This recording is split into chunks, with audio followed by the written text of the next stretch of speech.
across the street. You can't continue. Do nothing is not an option, period, and I'll fight this as hard as I can. We have to find the right solution.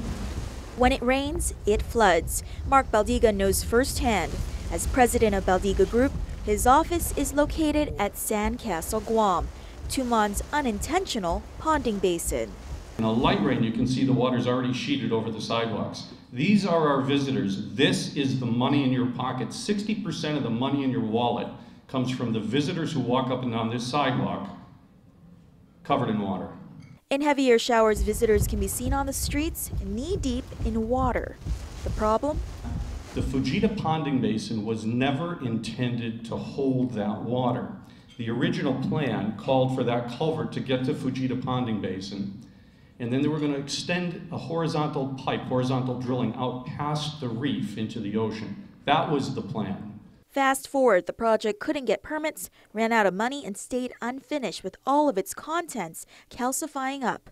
While we can't stop the rains, Baldiga says the forecast could clear up. On Thursday, he presented flood mitigating solutions to Rotarians. His presentation is based off a report conducted by Stanley Consultants, who were hired by Guam Economic Development Authority. So they looked at different options. Expanded detention is the first one. What that means is basically taking the Fujita Ponding Basin and making it big enough to be a huge ponding basin. The second is the one that we're talking about today, which is the gravity ocean outlet, where you expand the ponding basin a bit, put in a weir system to filter it a bit, and on occasion, at peak times, it overflows into the bay. The third is a pumped ocean outlet, back to 20 years ago, where we horizontal drill and put it out past the reef. And then we have pumping that. Where do you pump the water to? Well, you can pump it to the quarry, that old quarry across from the Hilton, that big hole that's there. So we looked at that, and they looked at pumping it up to the Harmon Sink as well. Each one of those options has some challenges. While expanding the basin is the best solution, it would require GovGuam condemn 7.5 acres of property. That's why consultants encourage Plan B. Add inlets to Tumon streets, have the Guam Visitors Bureau clean the culvert, which would increase storage capacity, and expand behind the police koban and install a weir system. Consultants estimate the system would result in overflow at most 4 times a year.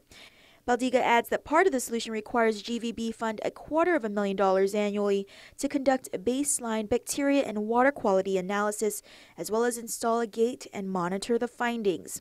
Should Plan B wash out, GovGuam could shut the gate and proceed with condemning land for a bigger basin. As for the third option of pumps, Baldiga doubts they could be properly maintained. One of the problems with pumping is not only does it take $20+ million worth of pumps, but anybody who's lived here on Guam for a while, how many people here, by a show of hands, think that these pumps, they're only going to be used a few times a year, would actually be maintained properly and work on the day you need them? Right. Reporting for Guam's News Network, I'm Crystal Paco. If you don't rely on those pumps, there's only 2 alternatives. It's